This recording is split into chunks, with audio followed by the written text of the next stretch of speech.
The new 2026 Jeep Gladiator is here, and the truck community is more divided than ever. Among other things, the automaker is canceling the most anticipated upgrade while confirming a V8 that most buyers won't be able to afford. Here are all 6 polarizing changes in the 2026 Jeep Gladiator explained in detail. Number 6. The 4xe hybrid gets axed.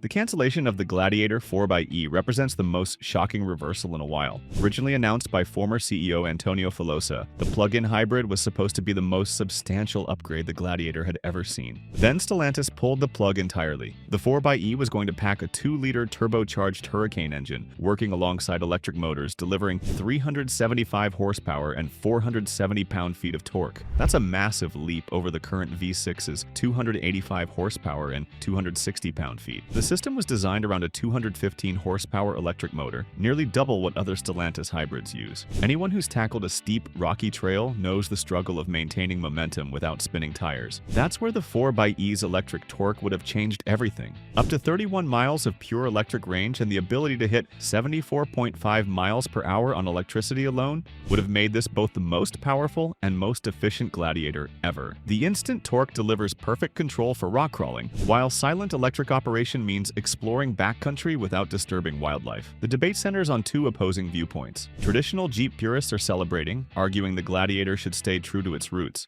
Modern enthusiasts are frustrated, pointing out that the 4xe would have delivered substantially improved performance, better fuel economy, and enhanced capability. The cancellation leaves Jeep without an electrified option, while competitors roll out hybrid alternatives. Stellantis blamed reassessing product strategy amid changing market conditions. For buyers ready to experience the best of both worlds, that opportunity just vanished. So, if the hybrid is off the table, what is Jeep offering instead? Number 5. V8 power is coming, but there's a catch.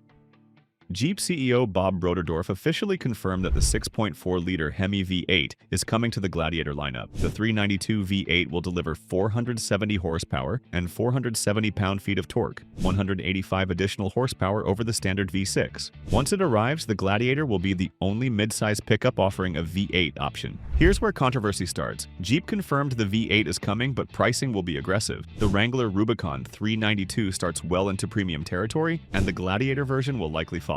This V8 variant is going to cost a fortune, which means most buyers will settle for the same V6. Critics are asking why cancel the 4xe hybrid that would have delivered strong performance at an accessible price. Why not introduce a modern turbocharged 4-cylinder that could bridge the gap between the aging V6 and expensive V8? The V6 carrying over produces 285 horsepower and 260 pound-feet, paired with an 8-speed automatic. Specs remain static: 7,700 pounds maximum towing, up to 1,725 pounds payload, and 17 miles per gallon city and 22 miles per gallon highway. There's something undeniable about a naturally aspirated V8 that no turbo can replicate. For weekend warriors wanting their truck to match the drama of the trails, the 392 delivers an emotional connection pure efficiency can't capture. But that comes with a steep price, putting it out of reach for most buyers needing better fuel economy. The V8 is exciting, but it's not solving powertrain concerns for the majority. But what about everyday features?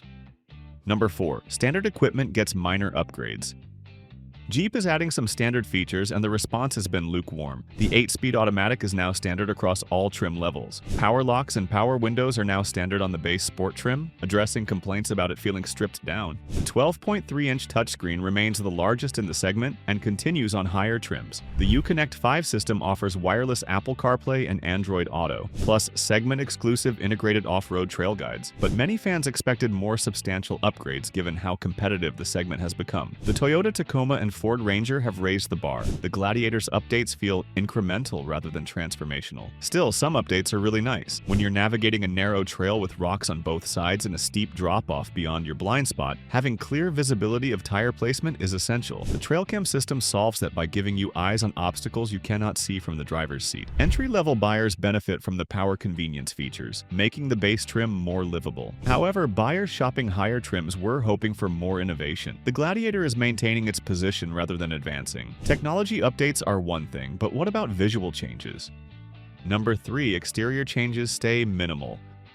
Design updates focus on convenience and color. The most practical change involves a new tool-free door hinge system that simplifies door removal. Anyone who's wrestled with door removal on a hot summer day knows why this matters. The tool-free system means transitioning to doors-off freedom in minutes instead of spending half an hour hunting for the right socket. Goldilocks Metallic joins the palette, offering a sophisticated finish. Rain Purple makes a return, satisfying enthusiast demand. Additional colors including Firecracker Red, Hydro Blue, and Snazberry are mentioned as possibilities. The controversy stems from what Jeep isn't doing. Competitors are rolling out fresh designs that look more modern. The new Tacoma arrived with bold styling changes, while the Ranger brought a completely updated look. Critics argue the Gladiator deserves more than new paint colors and a better door hinge. The fundamental design remains static, while rivals make stronger visual statements. Jeep is betting the Gladiator's unique open-air capability will carry it forward, but some fans are questioning whether that's enough. Speaking of competition, there's one change affecting price, but only north of the border.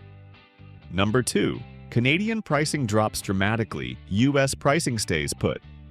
Stellantis implemented the most significant pricing changes in years for the Canadian market, with reductions up to 11,400 Canadian dollars across trim levels. The Sport S now starts at 49,995 Canadian dollars, down from 63,190 Canadian dollars. That's a massive adjustment, making the Gladiator significantly more accessible to Canadian buyers. The Willys drops to 54,995 Canadian dollars, while Mojave and Rubicon trims land at 64,995 Canadian dollars. These changes represent Stellantis recognizing the Gladiator was priced too aggressively versus competitors. The pricing reflects market realities. Sales declined from 98,712 units in 2021 to just 42,125 in the last year, indicating the previous pricing was limiting acceptance. Now for the controversy. US pricing remains largely unchanged, starting around $40,000. If the Gladiator needed aggressive pricing adjustments in Canada, why isn't Stellantis making similar moves in the much larger US market? American buyers are asking why they're stuck paying full price while Canadians get substantial discounts. The inconsistency feels arbitrary when US sales are struggling just as much. Stellantis views the Canadian market as requiring more aggressive value positioning, but that's not satisfying buyers south of the border. But pricing is only half the equation when there's a fundamental limitation affecting every buyer. Number 1. Configuration options remain stubbornly limited.